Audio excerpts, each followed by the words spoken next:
Bom dia a todos de novo. Vejo que com agrado que não perdemos participantes pelo intervalo. Portanto, continuamos com mais de 200 pessoas.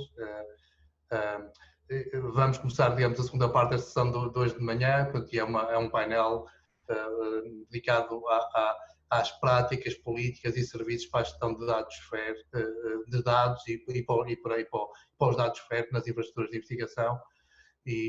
Portanto, queria começar por dar as boas-vindas a todas, apresentar-me a todos e a todas, apresentar-me muito rapidamente. Eu sou Eloy Rodrigues, sou o diretor do Serviço de Bibliotecas e Documentação da Universidade do Minho e da comissão organizadora do Fórum GDI desde a primeira edição, em 2016. E o objetivo deste painel, desta segunda sessão de hoje de manhã, é de refletir, apresentar e refletir sobre a atual realidade e problemas da gestão de dados em diferentes infraestruturas de investigação, tentando identificar as práticas, os serviços e as políticas que já existem, que já estão no terreno e são praticadas, bem como as necessidades e lacunas e problemas e os desafios, sobretudo, para a gestão de dados e para os dados FAIR nessas infraestruturas. Nós teremos depois também ainda uma última apresentação focada sobre o nó nacional da Research Data Alliance e em que medida as atividades e as recomendações da RDA podem contribuir para melhorar as competências e as práticas de gestão de dados também em Portugal. Eu pedi a cada palestrante que faça uma intervenção inicial de cerca de 8 minutos para termos 45 minutos no máximo de intervenções para podermos ter algum espaço no final ainda também para perguntas e algum debate sem morrermos todos à fome e não ficarmos todos muito pressionados com a hora do almoço. Tal como na sessão anterior e como já foi referido no início do fórum, podem ir colocando as vossas questões ao longo das apresentações no Q&A e podem fazer isso em qualquer momento e podem também depois no final, se quiserem intervir, podem também levantar a mão no final das apresentações e, portanto, se cumprimos o horário, digamos, teremos tempo para algumas questões e eventualmente para algum debate.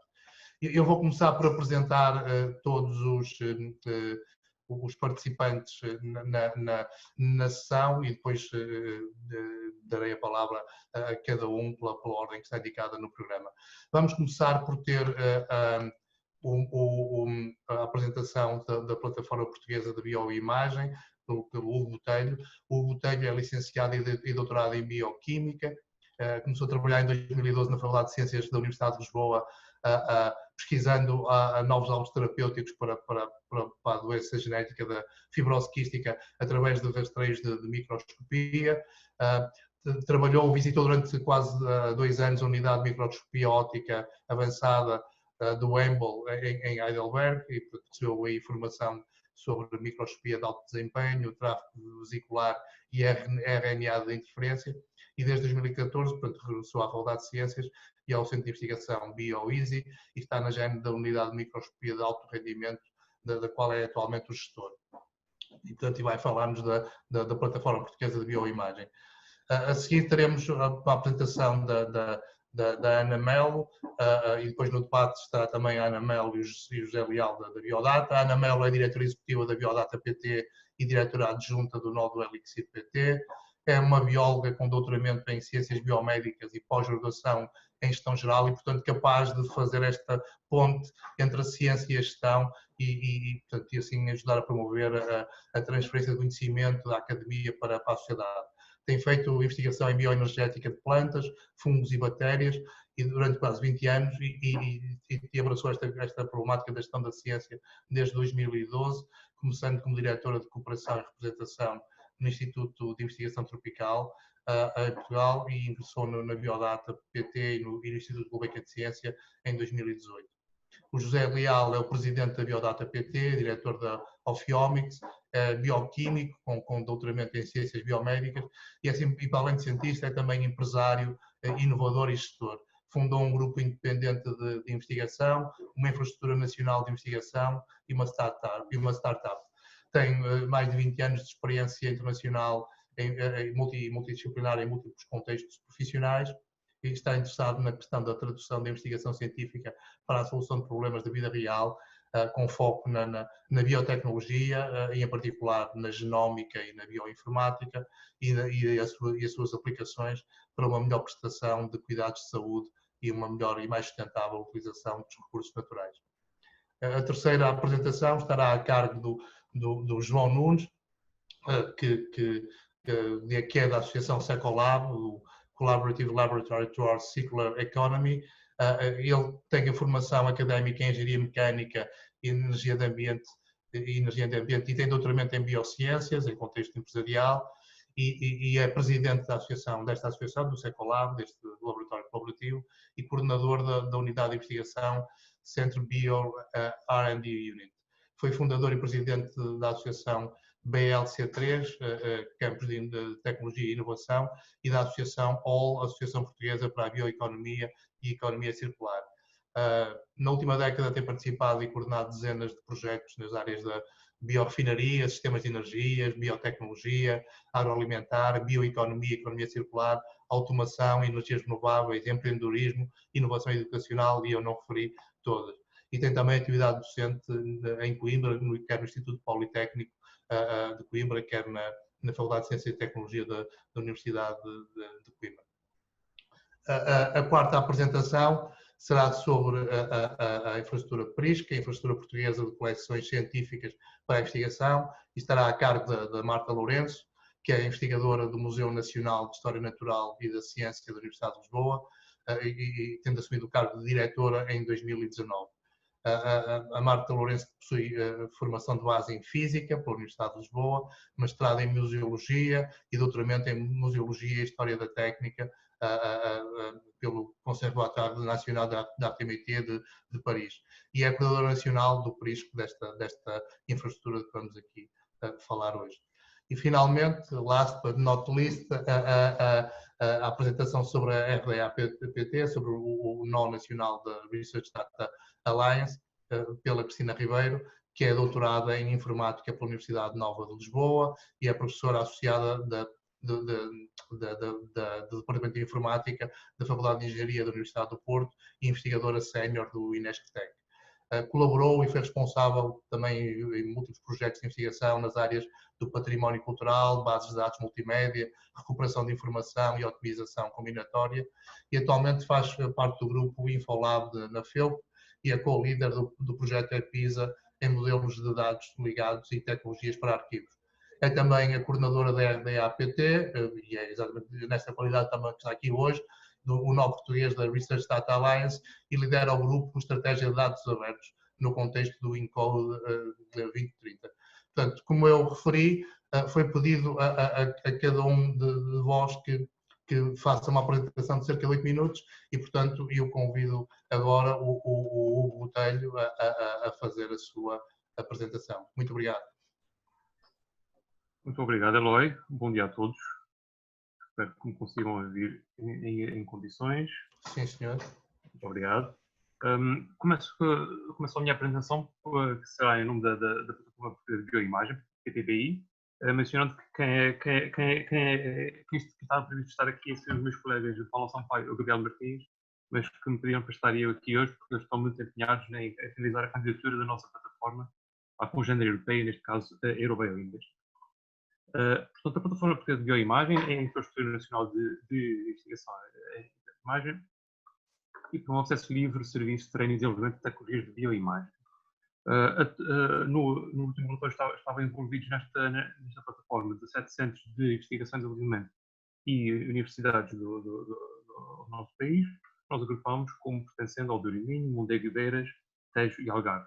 Não sei se os tempos que com o número de linhas não corresponde ao número que eu disse, mas há instituições que, pela forma como se organizam, contribuem com mais do que com o item para esta plataforma. Quais são as missões da PPBI sobre a bioimagem? As missões da PPBI são promover o treino e integração técnica, uso partilhado e gestão combinada de recursos de bioimagem, fornecer acesso livre de equipamentos e conhecimento de vanguarda em bioimagem, alocar tecnologias fundamentais e de vanguarda no nosso país, fornecer pacotes integrados desde os científicos, que incluem desde a escrita do projeto de análise de dados, bioimagem, aumentar a capacidade nacional de desenvolvimento de novas tecnologias e produtos de valor acrescentado, e integrar Portugal no programa europeu de infraestruturas de bioimagem, no caso, infraestrutura de digitações europeia, como eu já mencionei. As nossas áreas de especialização são várias, vão desde a biologia celular, desenvolvimento, neurociências, oncobiologia, imunologia, medicina regenerativa, biologia marinha, ou seja, imagiologia biológica, não médica, utilizando uma variedade de métodos de bioimagem. E a variedade dos dados que produzimos, ou talvez ser apreciado neste slide. Infelizmente eu não tive a oportunidade de colocar aqui apenas dados produzidos no âmbito da PPI, mas a ideia é fornecer uma perspectiva geral dos dados com que atualmente lidamos em bioimagem, neste caso microscopia, mesoscopia e outros. E depois do slide podem claramente ver que não se tratam apenas de imagens de espécies biológicas, células, organismos, embriões, etc., mas também dos dados que são daí derivados. Em alguns destes exemplos, vocês podem ver células cuja localização foi encontrada através de algoritmos computacionais, células que estão renderizadas no seu estrutura tridimensional e também muitas vezes o objetivo destas imagens não apenas retratar o que se passa no espécime biológico, mas também extrair informação numérica de vários tipos de mais imagens, portanto, também esses dados numéricos fazem parte dos dados com que lidamos em bioimagem. E como falamos em bioimagens, estamos a falar em utilizar um conjunto de técnicas que nos permitem responder a determinadas perguntas biológicas. Portanto, as questões biológicas que nós analisamos em bioimagem estão quase sempre associadas à observação de imagens, por exemplo, no microscópio. Podem ser ou não pré-processadas e depois são analisadas por métodos convencionais de high performance computing para extrair informação sobre determinados aspectos dessa imagem que pode ser analisada mais em pormenor de forma a obter dados que podem ser então analisados cientificamente, por exemplo, para dar origem aos datasets que nós eventualmente publicamos. Como é que é feita a gestão de dados em microscopia? Ora bem, muitas vezes, dada a complexidade deste workflow, os recursos de bioimagem das instituições são organizadas em core facilities, ou seja, unidades que fazem serviços de imagem, não só fornecendo aos instrumentos, mas também fornecendo treino e pessoal especializado em lidar com as imagens e com o seu processamento, e que lida com todos os aspectos do ciclo de vida das imagens biológicas. O processo científico não termina quando a imagem é adquirida. Nós frequentemente vamos com a questão da custódia dos dados pré e pós-publicação. Isto acontece porque certos projetos de bioimagem dão origem a um conjunto muito grande de dados. Portanto, o seu armazenamento é limitado, é muito específico, não só devido ao seu tamanho, que pode ir até aos terabytes, e que tem que ser analisado de uma forma, que tem que ser acessado de uma forma expedita, mas também ao modelo económico que subjaz a esse armazenamento. Várias instituições colocam essas imagens antes depois de serem processadas em servidores terceiros a base de dados locais, como por exemplo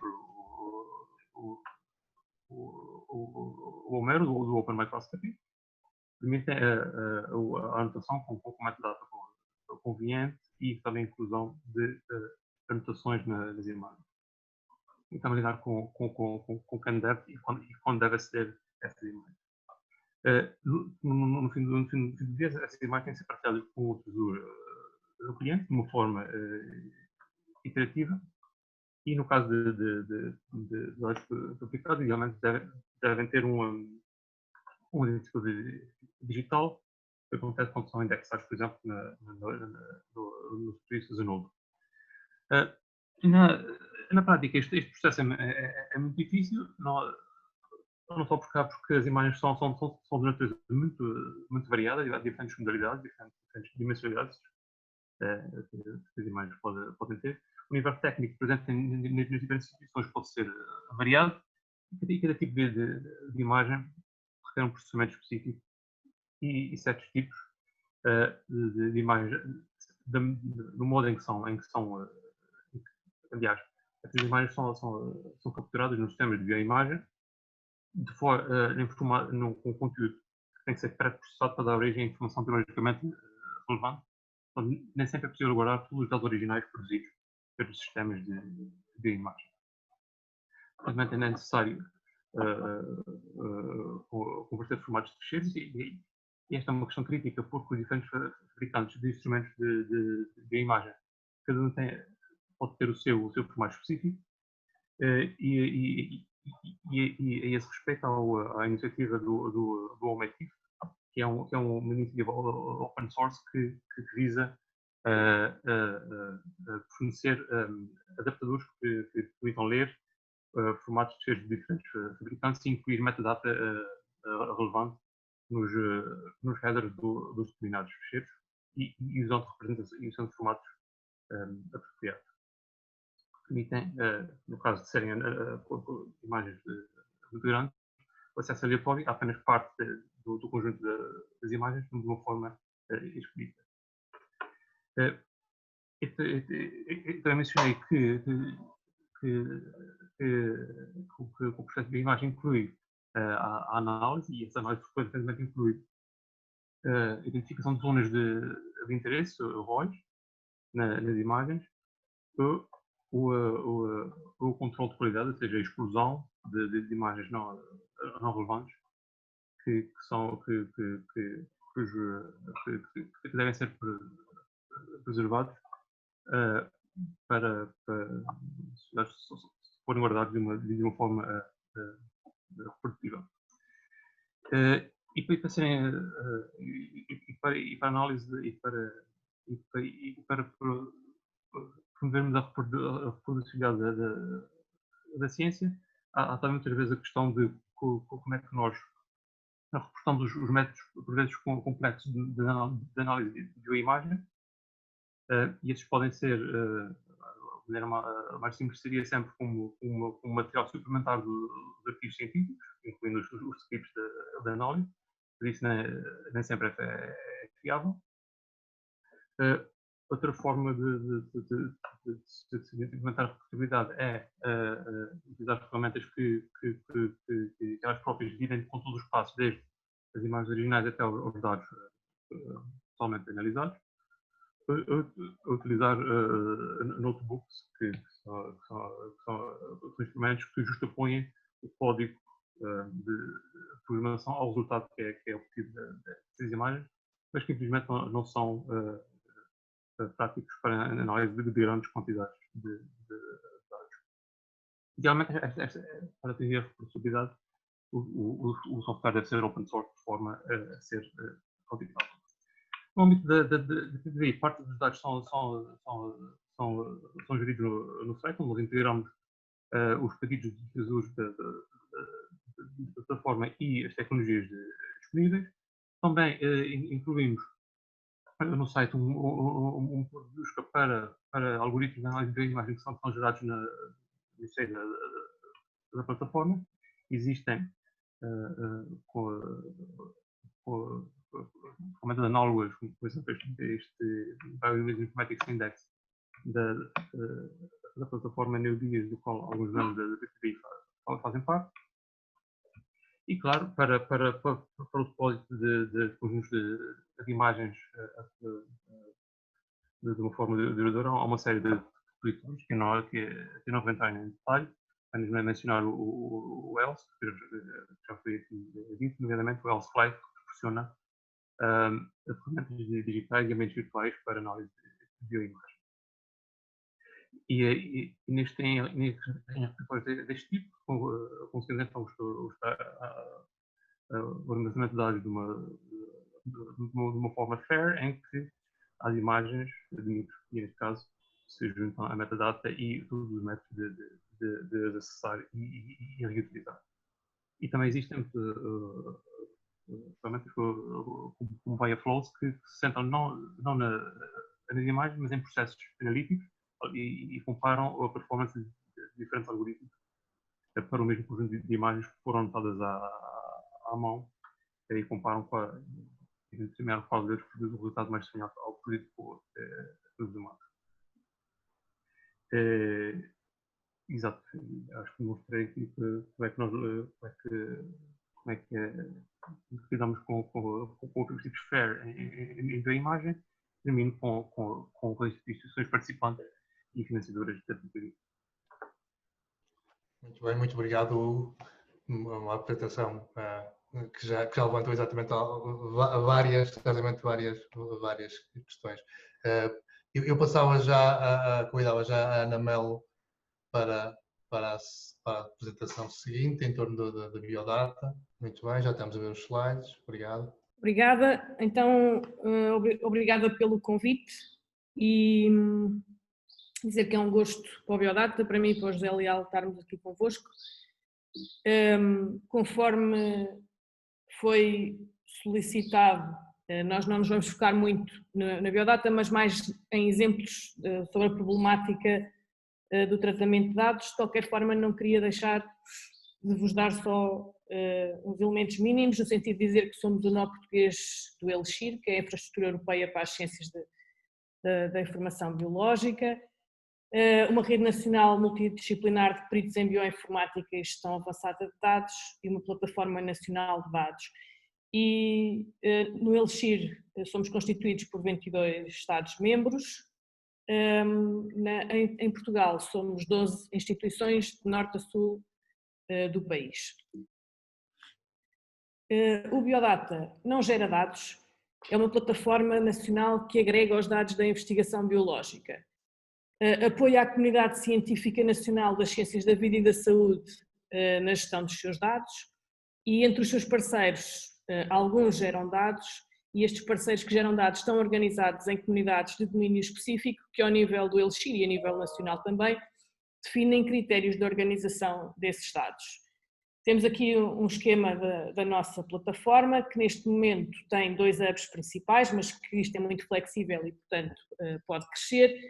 Em termos do domínio específico, temos um hub de dados humanos e um hub de plantas.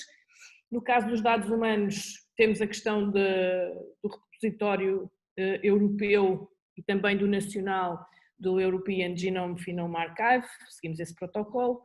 No caso das plantas, temos, por exemplo, portais como o do CorCoqueDB e outros repositórios como o FEN e o BRAPI para a informação das plantas. Estes portais são alimentados essencialmente por portais de gestão de dados. No caso temos um bloco para a parte humana e um bloco para a parte das plantas, e para a utilização destes recursos nós disponibilizamos serviços, seja de gestão de projeto em termos de dados, seja de a elaboração e o seguimento de Data Management Plans, e ainda fazemos treino, temos um programa de treino que muitos de vocês já conhecem e provavelmente também já estiveram presentes em algumas sessões, que é o Ready for Biodata Management, onde fazemos desde interações com programas universitários, desde mestrado, doutoramento, e também workshops de introdução para as pessoas irem ganhando lentamente consciência e alguma aptidão e abertura para a gestão de dados, e depois temos cursos mais intensivos. dizer que este trabalho do Ready for Biodata Management também tem contado com a colaboração da RDA Portugal.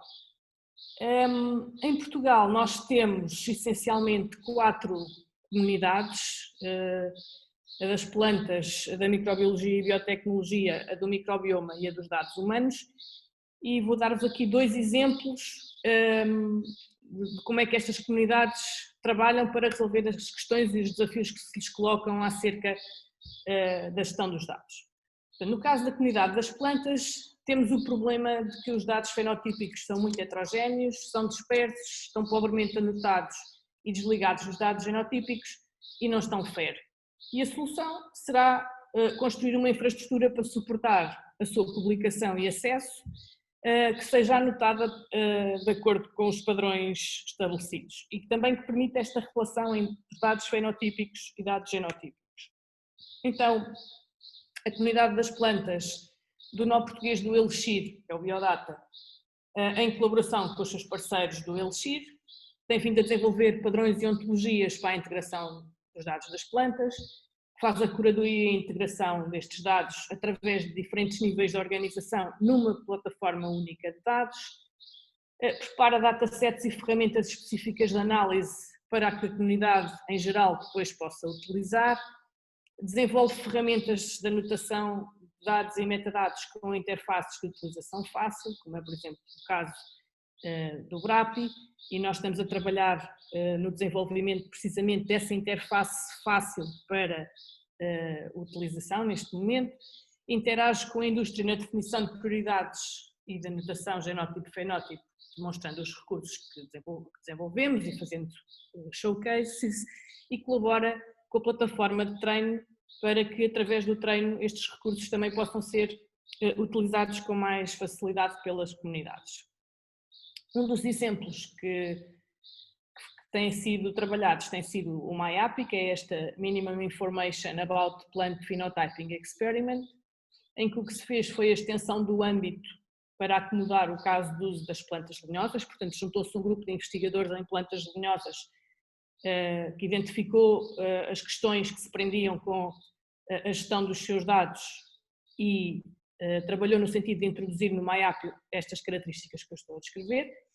Trabalharam também na compatibilidade com frameworks comuns para representar este tipo de dados e enriqueceram o MyAPI com a disponibilização de definições claras e exemplos para todos os campos, bem como de um modelo de dados explícito. Outro problema é o problema dos dados humanos, que relativamente ao problema anterior é acrescido das questões éticas, legais e legislativas e regulatórias, que variam de país para país e, portanto, pretende-se um acesso federado e seguro interfronteiras a dados clínicos personalizados.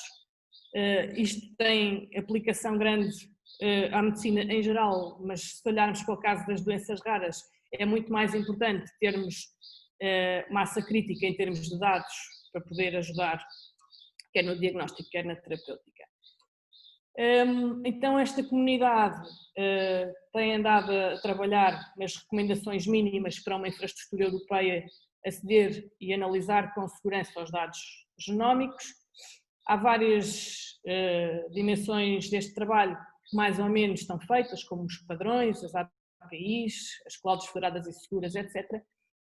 Mas há ainda a necessidade de serem implementadas à escala, não é?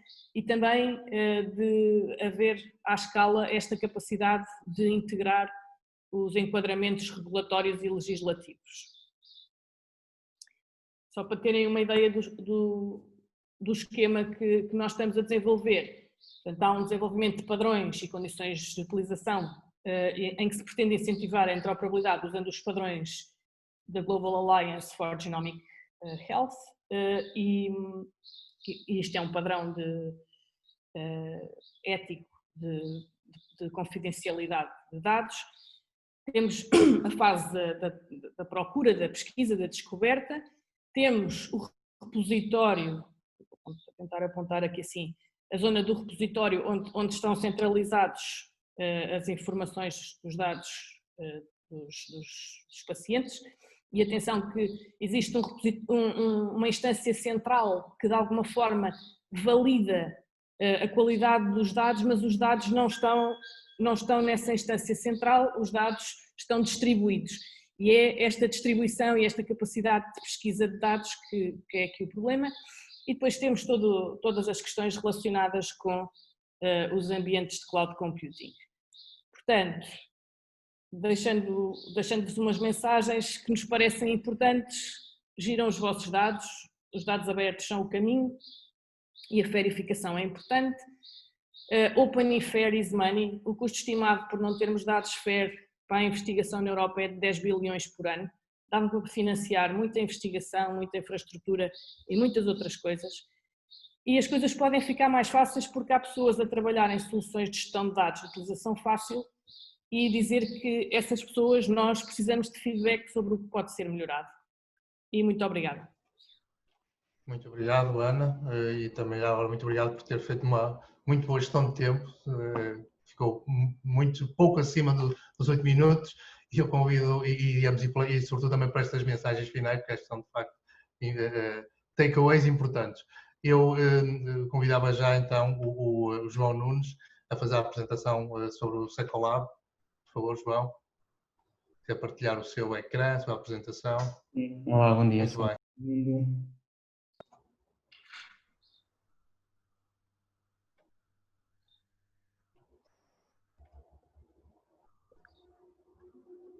Já estamos a ver. Já estão, estás a ver. Obrigado.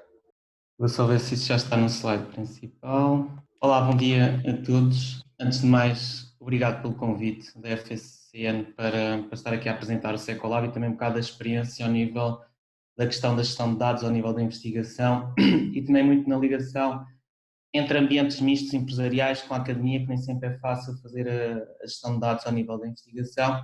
Só também agora quando falamos na área emergente da economia circular, é outro dos grandes desafios, é como é que acedemos à informação, como é que podemos depois tratar e usar essa informação em benefício da economia circular.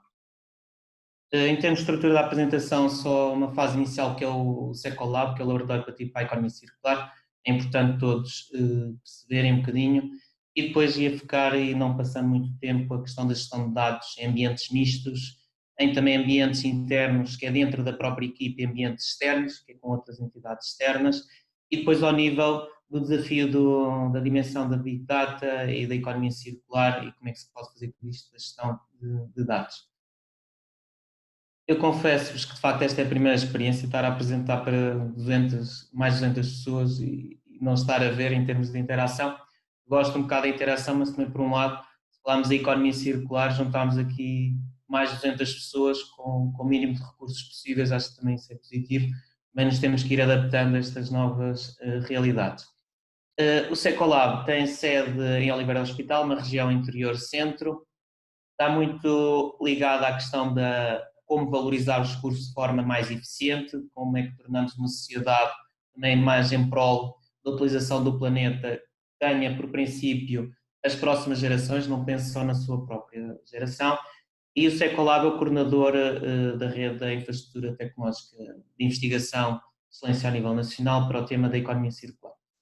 E tem como missão, além da criação de emprego científico, está muito associado aos laboratórios colaborativos, é como é que nós desenvolvemos conhecimento e transferimos conhecimento para o mercado. E aí está um dos grandes desafios na gestão de dados e de informação, e porque para nós nos posicionarmos a nível internacional, nós também temos que ter dados e informação. Um bocadinho mais à frente irei falar sobre essa vertente, na questão da gestão de dados e na estratégia para fazer essa gestão.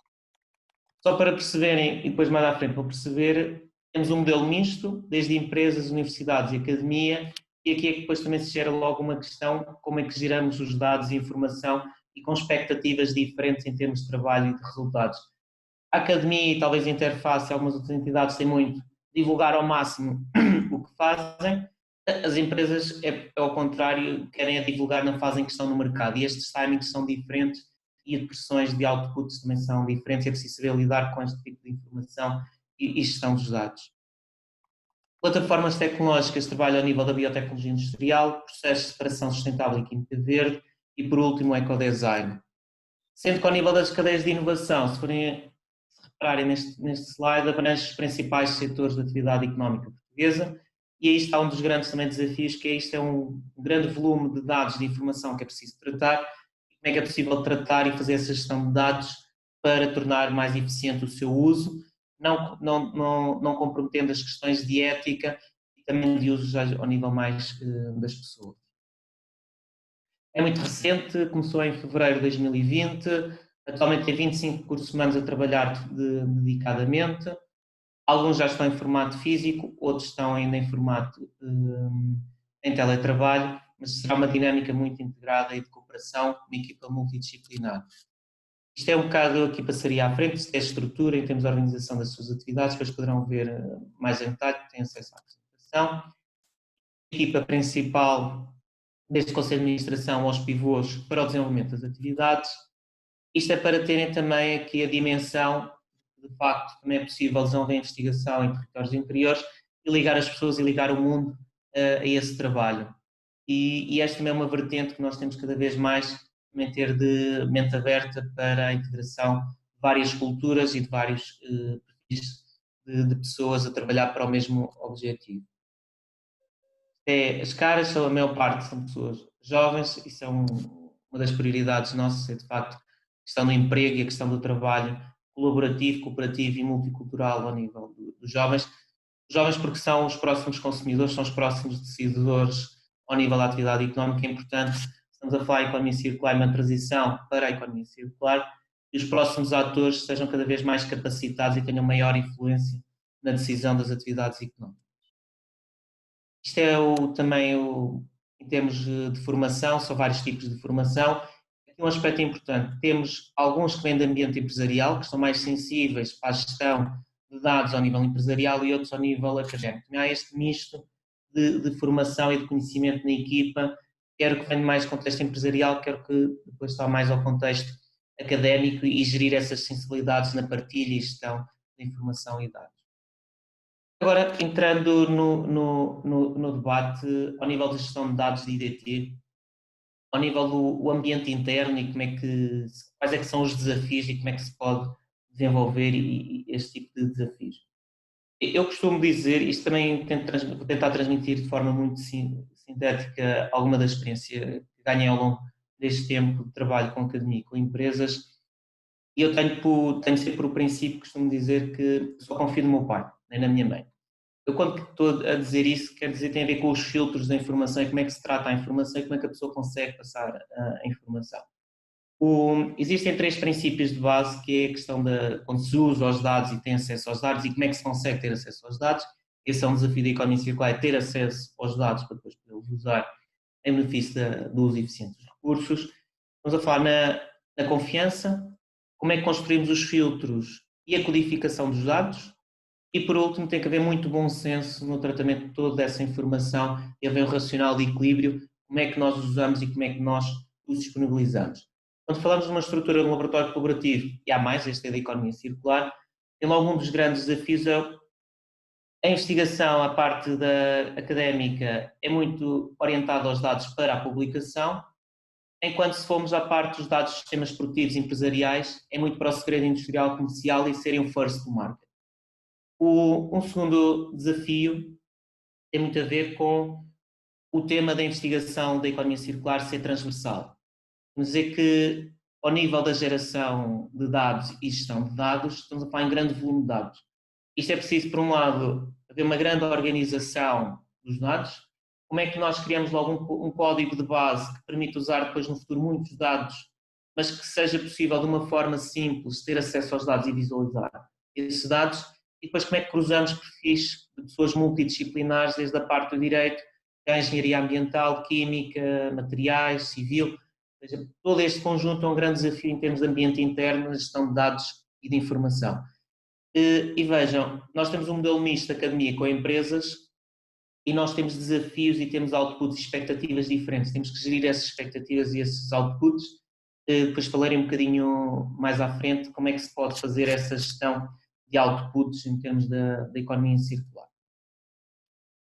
Olhando para o ambiente externo, nós em termos de desafios temos a questão dos conflitos de interesse na disponibilização e acesso a dados externos, porque por um lado temos empresas que querem ser o first to market e muitas vezes elas não querem que os dados sejam logo disponibilizados, porque os seus concorrentes, com menor esforço e investimento, têm acesso aos mesmos dados. Aqui um dos grandes desafios é o esforço de investimento para o acesso aos dados na concorrência. Os que estão a investir, se disponibilizam logo os dados, eles sentem-se prejudicados porque investiram para obter esses dados. E isto é uma questão crítica na gestão dos dados e no uso. No outro é como é que nós fazemos a separação e a filtragem dos dados científicos e dos dados comerciais, em particular nas áreas de investigação, como a economia circular. Um dos conselhos que se deixa é possível publicar e transmitir esses dados se nós soubermos codificar e separar.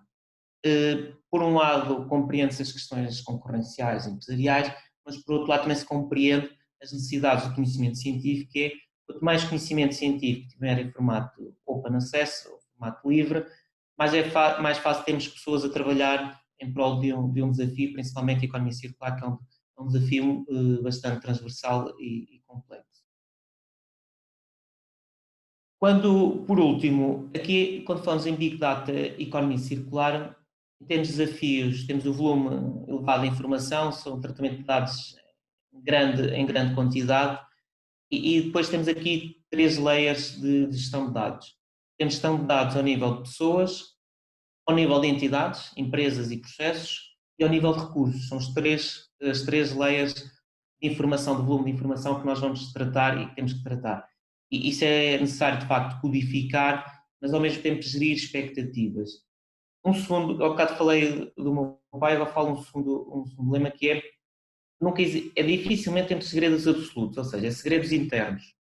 Se não temos segredos internos, nós temos é que saber gerir essa gestão de dados e de informação.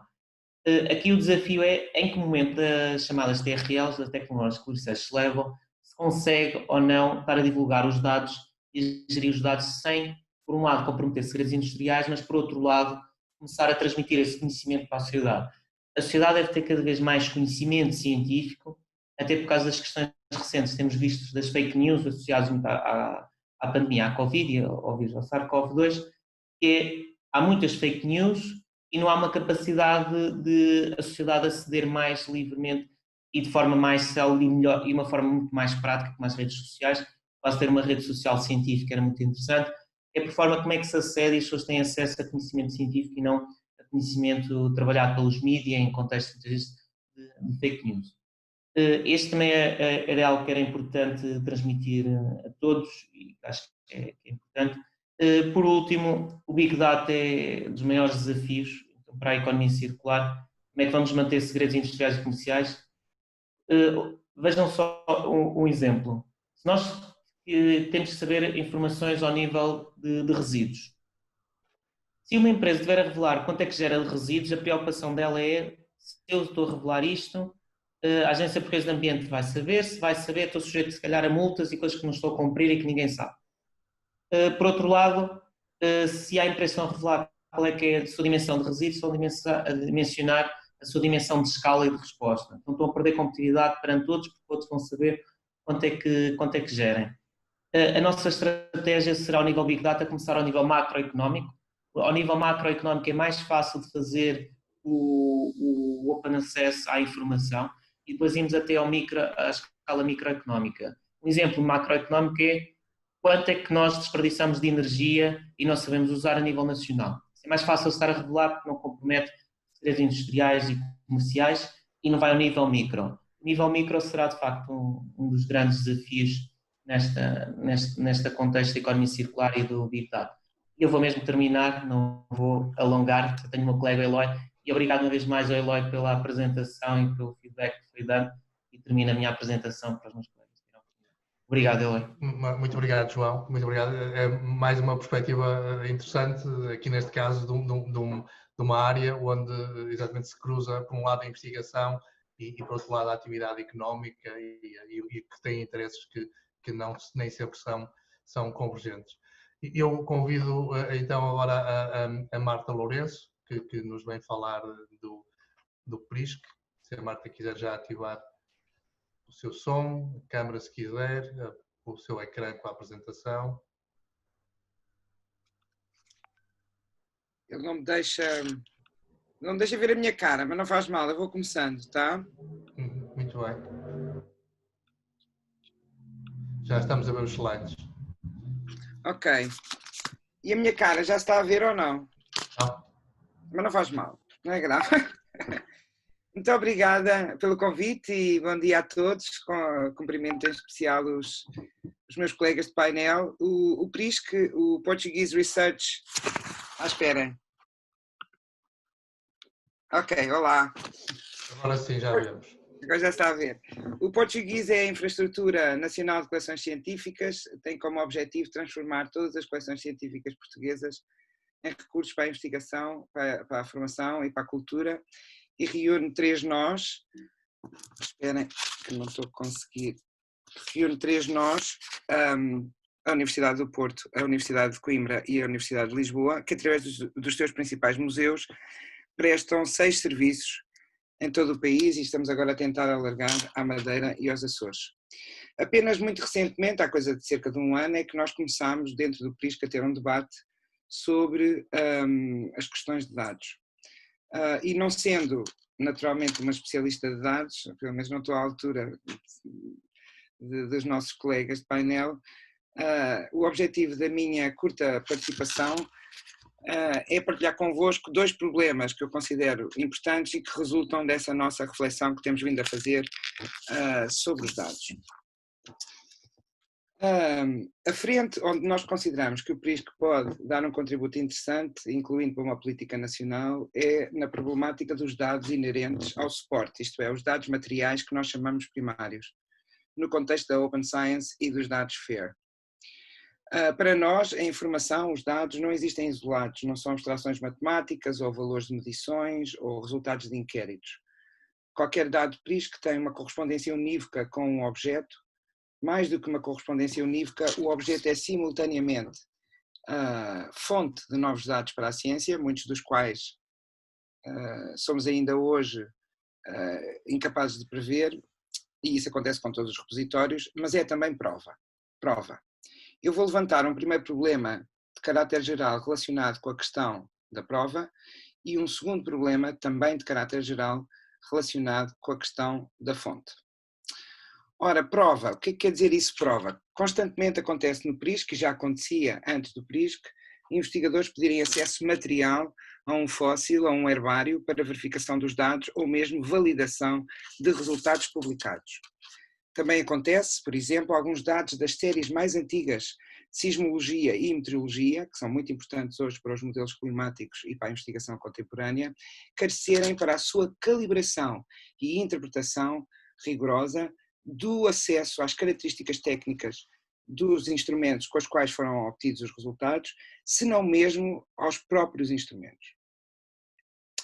Um último exemplo, como estamos em época de pandemia, é que, por exemplo, o acesso a tecidos e outros materiais de espécimes humanos e zoológicos em coleções antigas existentes em museus e universidades tem sido crucial para comparar, distinguir e identificar os SARS, as coronas, etc., em relação à gripe espanhola, por exemplo, ou à gripe de Hong Kong dos anos 60, entre outras epidemias e pandemias.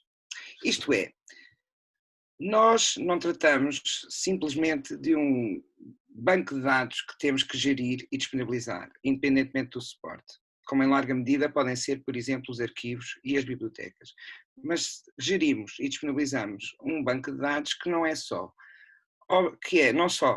object specific, mas também cujo epicentro de informação é o próprio objeto. Isto significa que é incontornável que as práticas associadas aos dados estejam intimamente articuladas com as práticas associadas à documentação, localização e preservação do suporte, mesmo que hoje não saibamos porquê. Este é o primeiro problema que eu gostaria de levantar e que para nós é quase uma quadratura do círculo, por razões complexas que não tenho tempo de abordar aqui. O segundo problema está relacionado com a dimensão de fonte, não é? Está relacionado também com este da prova, mas vamos especificamente olhar para a questão da fonte e que se coloca num plano mais institucional e mais macro. Todos os dias são geradas nos laboratórios das nossas universidades, nos hospitais académicos, nos departamentos, nas unidades de investigação, coleções. podem não chamar-se coleções, mas são-no efetivamente. Esta geração é tipicamente financiada por dinheiros públicos, através de projetos. Também, tipicamente, o trabalho de campo ou o trabalho experimental é feito, os dados são publicados, o projeto é concluído, o equipamento é reutilizado, mas os objetos gerados, as coleções, ficam órfãs, embora o regulamento da FCT, por exemplo, diga que o equipamento fica na instituição de acolhimento, em relação a coleções é omisso. Todos nós já nos cruzamos com elas, as coleções órfãs, em corredores, gabinetes, sótãos e garagens, nas instituições de ID do Sistema Científico Nacional. E não só nacional, porque este não é um problema exclusivamente português. Seria interessante que Portugal fosse um dos primeiros países a reconhecer, de forma mais assertiva, que a Open Science e o Fair Policy não se aplica exclusivamente à informação, aos dados, mas também aos objetos gerados pela investigação, que devem ser catalogados, preservados e tornados inteiramente acessíveis à comunidade científica. Isto, por exemplo, para evitar o desperdício de dinheiros públicos, o que significaria, e significa na realidade, fazer recolhas novamente num outro projeto, apenas porque se conhece o paper e não se sabe que as coleções que lhe deram origem estão escondidas num sítio qualquer. Há 3 maneiras concretas de fazer isto, 2 baratas e uma cara, e deixo aqui à vossa consideração 3 propostas nossas. A primeira é que a comunidade científica deve reconhecer que pode afetar uma percentagem do orçamento dos projetos que previsivelmente geram coleções à sua preservação e acessibilidade, como já faz frequentemente para o Research Outreach e para a comunicação de ciência. A segunda proposta é a FCT reconhecer a importância dos dados materiais e dar-lhes o devido enquadramento no regulamento dos projetos. A terceira é levantar, com a ajuda de todos, esta é a cara, tá? É levantar, com a ajuda de todos, as coleções órfãs e escondidas, catalogá-las e torná-las acessíveis. Este problema parece insignificante, sempre foi assim, não sei o quê, mas é mais importante do que à primeira vista pode parecer, à luz dos assuntos mais macro, como eu digo, que estão a ser discutidos neste fórum. E estou convencida que, com o contributo de todos, estamos em condições de o resolver de formas que, inclusivamente, constituam uma referência para outros países europeus e não só. Eu estou disponível para participar nessa discussão. Muito obrigado, Marta. Muito obrigado, quer por ter cumprido escrupulosamente o tempo, 8 minutos certinhos. Muito obrigado, parabéns. E também muito obrigado por nos ter trazido também aqui exatamente uma outra realidade, uma outra dimensão, porque muitas vezes, talvez muitos de nós, quando pensamos em dados de investigação, pensamos em digital, mas de facto há uma outra dimensão, há a dimensão dos objetos e, digamos, entidades não digitais que são também fundamentais para suportar a investigação e como dados de investigação, muito interessante. E eu passava então agora a palavra para a Cristina Ribeiro, que vamos fazer a última intervenção deste painel. Mais uma vez, já houve algumas questões no Q&A que foram já respondidas durante as apresentações, mas recordo que está disponível o Q&A para vocês colocarem as vossas questões e depois teremos desejavelmente algum espaço ainda para algumas questões e debate no final. Cristina, por favor, obrigado.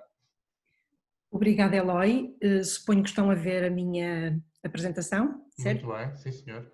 Obrigada. Eu peço desculpa em primeiro lugar por estar em inglês. Nós costumamos manter estas apresentações em português e inglês, mas a portuguesa não estava suficientemente atualizada.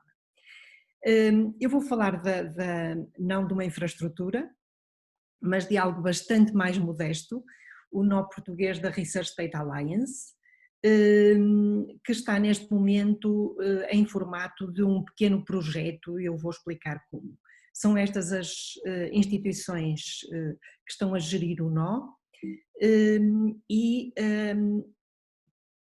desculpa, não estou a conseguir.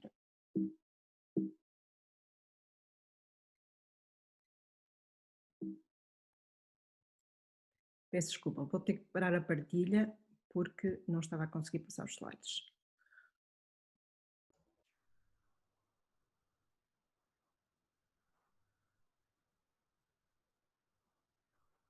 Se for necessário, nós podemos tentar passar os slides aqui do nosso lado, mas é melhor se a Cristina conseguir, portanto, melhor.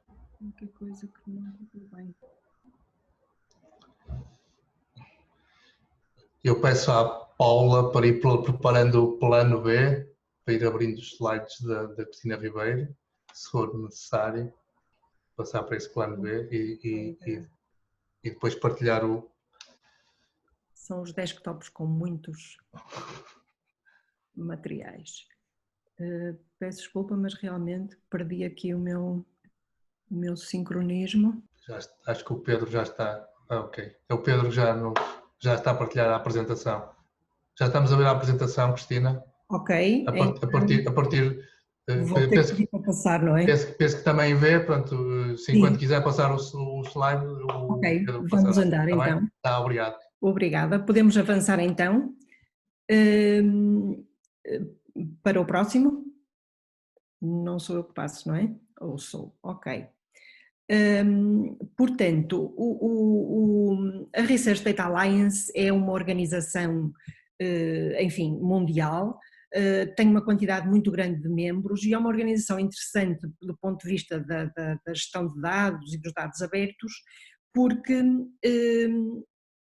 está organizada na forma de grupos de interesse e grupos de trabalho e é muito fácil para as pessoas participarem nesses grupos. Portanto, há muita informação sobre a Research Data Alliance no site RD Alliance, podem procurar lá. Eu vou aqui fazer alguns destaques e algum enquadramento da participação portuguesa.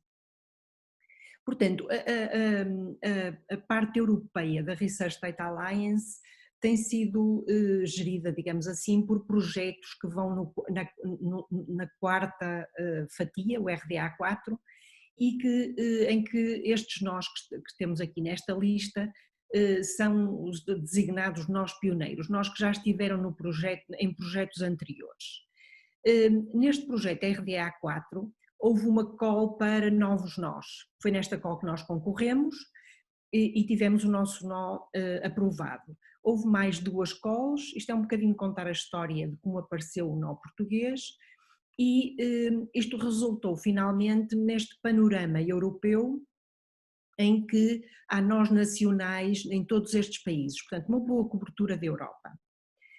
E portanto o nó português é um nó que tem um pequeno financiamento desse projeto RDA4 e que tem, enfim, esta missão de alargar a comunidade portuguesa em gestão de dados, ligar as pessoas com problemas dessa natureza às soluções que existem.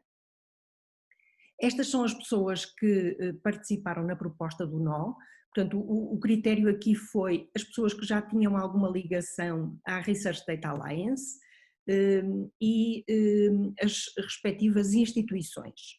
Portanto, estas instituições formam aquilo que se chama o board do RDAPT, um pouco pomposo para a dimensão do nó, mas é assim que nos organizamos. Está aqui um pequeno gráfico com atividades que nós temos desenvolvido, portanto tem havido apoio, por exemplo, a Ana Mel referiu isso, ao Biodata, tem havido apoio a participação de pessoas nos plenários da RDA para poderem contactar diretamente com os grupos de trabalho e grupos de interesse e estamos neste momento, devido às circunstâncias atuais, a investir mais em produzir materiais de apoio, testemunhos de casos de estudo interessantes e de atividades interessantes de gestão de dados que poderemos divulgar na continuação para a comunidade. Portanto, a RDA tem esta noção dos plenários, que tem lugar 2 vezes por ano. O último em Melbourne foi virtual, apanhou o pico da crise. E a nível do nó português, temos vários objetivos que eu passo a referir. Por um lado, reforçar esta ideia de comunidade, e nesse aspecto o Fórum GDI tem sido também uma forma de ligar mais gente a esta comunidade RDA-PT. Nós começamos com 58 membros nacionais e estamos em quase 200, nem todos estão inscritos no grupo do nó, mas temos quase 200 portugueses na RDA, o que é um número muito bom. E eu aproveito aqui esta oportunidade também para pedir às pessoas que se inscrevam na RDA, porque é uma organização de participação livre para os individuais e onde, apesar de ser uma organização muito grande e com muitas áreas de interesse, é fácil as pessoas encontrarem a comunidade, o grupo que está a trabalhar naqueles assuntos que lhe interessam. E, portanto, eu diria também que a RDA não tem uma comunicação muito agressiva, portanto, não somos inundados com informação pelo facto de nos inscrevermos e, portanto, seria muito interessante que os participantes deste fórum fossem inscrever-se na Research Data Alliance e, eventualmente, assinar também o grupo português. Temos feito chamadas para participação em plenários, que têm sido muitíssimo bem-sucedidas, no sentido que as pessoas que foram aos plenários encontraram de facto comunidades e acharam muito interessante a participação, portanto ficaram motivadas para continuar a colaborar com a RDA. Um outro objetivo é a ligação a infraestruturas, não podia estar mais alinhado com o nosso tópico de hoje. Nós elegemos estas 5 porque eram infraestruturas em que já tínhamos ligações via os membros do board da RDA, portanto o Elixir via Biodata, a Ana acabou de falar, o EPOS através do C4G, o CESTA a partir do APIS, o Clarim a partir do Portland Clarim Nacional e o LifeWatch a partir do PorBiota. Portanto, são tudo infraestruturas com as quais temos mantido um contacto privilegiado. Por outro lado, favorecemos também a colaboração com a Europa, naturalmente, somos um nó promovido pelo projeto europeu da RDA, mas também ao Brasil. Portanto, foi feito um workshop comum na Confoa, na última Confoa que foi no Brasil, e esta ligação ao Brasil é também um aspecto forte da nossa participação na RDA. Dos aspectos importantes que a RDA está a promover é a adoção das suas recomendações e resultados, e nós estamos neste momento a trabalhar em produzir, digamos assim, casos de adoção nacionais de recomendações da RDA. É um dos nossos resultados esperados do nó em setembro. Estas recomendações têm pequenas fichas muito bem elaboradas que podem encontrar no site da RDA e, portanto, há um grupo que patrocina a recomendação, há uma explicitação do impacto, casos de uso desta recomendação e ações para implementação. Portanto, esta é uma das formas de analisarem materiais da RDA. Ver as recomendações e ver será que esta recomendação interessa na minha área ou no problema que eu tenho neste momento, e isso pode ser reportado para a RDA e tem eco e tem visibilidade, que é uma coisa também importante.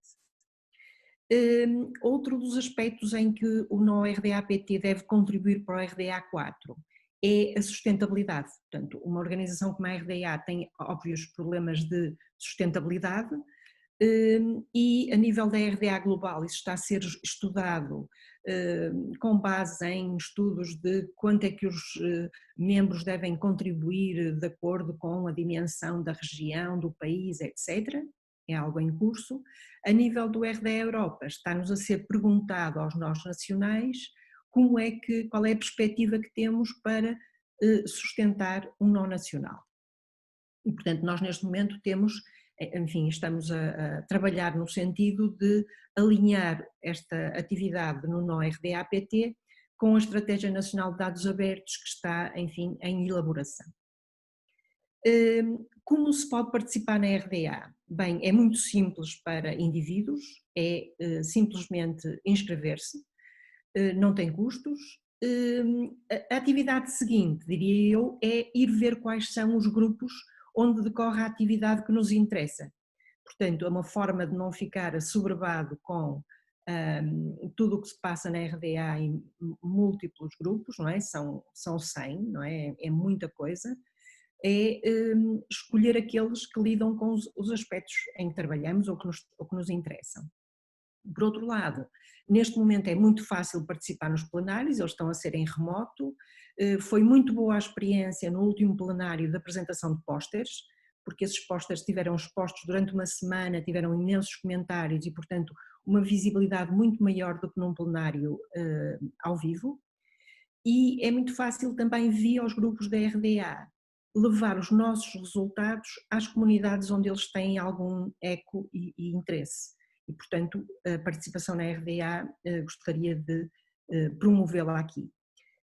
Relativamente ao RDA-PT, bem, é juntar-se ao grupo RDA em Portugal, o que mostra, enfim, a presença portuguesa na RDA. Neste momento, dos 200 membros portugueses, temos cerca de 90 inscritos no nó. E também é fácil promover atividades e sugerir ações, somos muito acessíveis, é só mandar-nos ideias de atividades e até agora não tivemos que recusar nada, o que quer dizer que não temos tido, enfim, solicitações suficientes. Também temos feito disseminação das ações da RDA-PT em eventos disciplinares e, portanto, estamos disponíveis para isso. Os elementos do board da RDA participam de forma, digamos assim, voluntária e suponho que continuam com esse interesse a partir de setembro, quando este pequeno projeto termina, mas o nó não terminará. Muito obrigada. Muito obrigado, Cristina. Também aqui uma outra perspectiva, digamos, de criação ou de participação de uma comunidade alargada de pessoas que estão a trabalhar sobre esta problemática. Nós já tivemos, acho que ainda temos tempo, são 12h43, acho que ainda temos tempo para ter aqui algumas questões. Só temos aqui uma questão no Q&A, porque várias outras já foram sendo respondidas. É uma questão direcionada para a Marta Lourenço sobre que pode a componente digital, eventualmente associada aos dados, servir de link entre a comunidade científica e a coleção física, como operacionalizar. Eu já convidava a Marta a responder. Já estou a responder. Ok, a responder. E lançava, não sei se não vejo mãos levantadas, e portanto, enquanto de qualquer maneira dou oportunidade a eventualmente haver alguém a colocar alguma questão, eu lançava uma questão assim um bocadinho genérica, que pode ser um bocadinho para todos.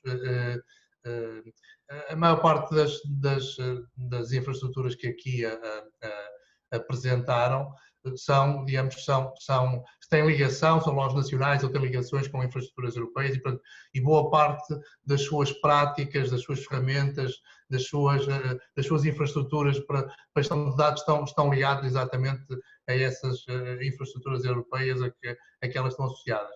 A minha pergunta é, digamos, o que é que vocês consideram que pode e deve ser feito a nível nacional para eventualmente colmatar algumas lacunas ou potenciar a vossa própria participação nessas infraestruturas europeias? Nós já vimos aqui há um bocadinho, o João Moreira falou, digamos, daquilo que está a ser preparado ao nível da FCT em termos de serviços para a gestão de dados. A Cristina Ribeiro falou agora da estratégia nacional para os dados de investigação que também está a ser desenvolvida. Portanto, o que é que a nível nacional vocês consideram que é prioritário para colmatar, digamos, alguma necessidade que não esteja completamente suprida pela vossa participação ou a vossa ligação a iniciativas europeias, ou para potenciar essa vossa própria participação nas iniciativas europeias? Quem quer avançar? João. Força, João. Pode ser o Hugo. Não, pode ser o Hugo primeiro. Assim, no caso da PPI, os fatores limitantes que frequentemente são levantados na discussão é o armazenamento. E é baseada na produção de imagens e certos projetos científicos, portanto, os mais ambiciosos, que envolvem um rastreio de um número de condições maiores, que envolvem, de alguma forma, espécies mais complexos, geram uma grande quantidade de dados que não são facilmente armazenáveis em todas as instituições. Algumas existe essa capacidade de armazenamento, noutras não. Existindo uma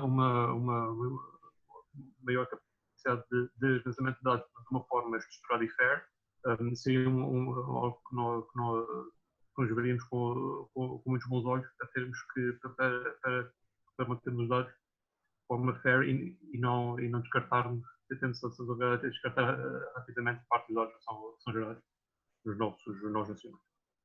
Obrigado, João. Queria intervir também? Também completando o colega Hugo, além da questão de armazenamento de cálculo e modelos de algoritmos, em que nós temos sempre que recorrer mais a infraestruturas estrangeiras, não a nível nacional. Acho que nós temos competência a nível nacional, podíamos juntar mais, dentro até das próprias redes de infraestruturas de ciência, é juntar o que o Hugo disse na parte do armazenamento, mas também a parte dos algoritmos e de cálculo, e termos maior capacidade de aceder a estas infraestruturas e que permitam depois o open access. Porque acho que nós só conseguimos subcontratar, e depois isto é quase como a colega Marta disse, são também coleção de dados, né? E que muitas também podem estar ligados a coleções físicas, e nós ficamos um bocado dependentes externamente e não de forma independente. Eu acho que isso tem que se trabalhar mais também no contexto europeu em rede e permitir criar essas condições. Eu acho que aqui é FCT, FCCN, pode ser um excelente interlocutor para criarmos estas condições. Para nós é essencial, fundamental. Muito bem, obrigado. Ana, por favor. Eu, se calhar, de outra perspectiva, diria que me parece importante desenvolvermos um portal ou de forma a que os serviços que as diferentes infraestruturas prestam possam ser mais amplamente divulgados pela comunidade científica, tanto privada como pública. E também me parece que é importante encontrarmos sustentabilidade que permita a retenção de talento das pessoas que providenciam estes serviços. Obrigado, Ana. Não sei se a Marta e a Cristina querem ainda acrescentar alguma coisa. Não? Sim. Sim. Avance, Cristina, avance. Não, mas a Marta estava primeiro, desculpa. Não, mas a Marta disse que não, acho eu. Okay. Pelo menos foi o que eu percebi. Se percebi mal, já lhe darei a palavra, Marta, desculpe. Eu acrescentaria só que sinto do nosso trabalho na RDA que as pessoas precisam realmente de saber onde encontrar soluções para. Isto é, não está claro, digamos assim, a que podem recorrer para resolver o seu problema. Não há, digamos assim, não há catálogos de soluções, não há sequer exemplos de casos bem resolvidos, não é? Eu acho que os casos bem resolvidos são talvez aquilo a que as pessoas recorreriam com mais boa vontade, digamos assim. Acho que encontrar um caso que se parece com o nosso é uma boa maneira de ganharmos confiança para nos metermos numa coisa que ainda não sabemos como fazer. E, em geral, temos que investir um pouco mais do que, enfim, o que será esperado em regime permanente. Obrigado, Cristina. Eloy, se me permites, gostava só... Eu tenho o Pedro Moura Ferreira já levantou a mão, portanto vou-lhe dar a palavra. Já deve conseguir falar. Ele ainda está muted, sim. Olá, Eloy, foi involuntário o meu toque. Não quero fazer nenhuma intervenção. Não? Ok, então peço desculpa. Então, João, desculpa, avança, por favor. Era só para reforçar que o EOSC tem o objetivo, a European Open Science Cloud, de endereçar vários dos problemas que foram aqui referidos. E que os Estados e os financiadores e as infraestruturas, todos eles têm um papel. FCT, no caso das infras, através do reforço e a disponibilização de meios de computação, espaço de armazenamento, a rede os algoritmos, etc. E as instituições, através da federação dos serviços que têm disponíveis na nuvem, isso é que vai possibilitar, e acho que deve ser uma grande preocupação nos planos estratégicos das unidades, o alinhamento com a EOSC, porque isso é que vai permitir terem um catálogo de serviços, terem interoperabilidade entre os vossos dados e outros dados, usarem algoritmos para processar esses dados, infraestruturas de computação, e portanto é o meu repto e a minha sensibilização aqui para as unidades e as infraestruturas do roteiro. Nós já vimos que 60% está nas ESFRIs e elas vão fazer esse caminho naturalmente, a própria Comissão penso que vai condicionar algum financiamento ao alinhamento com a EOSC, mas pronto, fica aqui esta chamada de atenção. Ok, muito bem. A Cristina também levantou a mão e penso que não foi involuntária. Não foi involuntário. Foi muito bom o João ter levantado esta questão do EOSC. Eu quero fazer um comentário. É que eu acho que o EOSC é muito impenetrável para a maior parte das pessoas, mesmo as que estão envolvidas em infraestruturas, etc. O EOSC é assim um grande monolito e para se perceber o que se passa no EOSC é muito difícil. E portanto eu acho que há aqui um desafio para a FCT e para os nossos representantes nacionais trazerem uma visão de como é que, o que é que significa alinhar com o EOSC e o que é que está em curso no EOSC enfim, para o resto do mundo, não é? Porque acho que é realmente difícil de ler. E eu falo por mim, não é? Que sou curiosa do assunto. Para quem só está a querer arranjar a solução para um problema, não sei. Só 15 segundos para dizer que talvez possamos pensar em falar um bocadinho melhor do EOSC no próximo fórum, talvez possa ser um tema para o próximo fórum, e também não quero entrar em diálogo agora, acho que não é objetivo, mas sim. Muito bem, eu acho que relativamente a esta questão do EOSC, e pronto, e deixa mesmo para nós terminarmos, já estamos com 12h53, relativamente a esta questão do EOSC, acho que deixa para amanhã, portanto amanhã vamos exatamente começar o dia a falar do EOSC e com quem está exatamente a liderar o projeto, e portanto certamente teremos também a oportunidade de colocar algumas questões. Eu passo agora a bola para o Pedro, para eventualmente fechar aqui este primeiro dia e dar algumas informações relativamente à amanhã, não sem antes agradecer mais uma vez a todos os 5 participantes neste painel, que penso que correu muito bem, e temos tido aqui algumas reações e alguns agradecimentos no chat e no Q&A, portanto muito obrigado a todos pela vossa participação. Obrigado.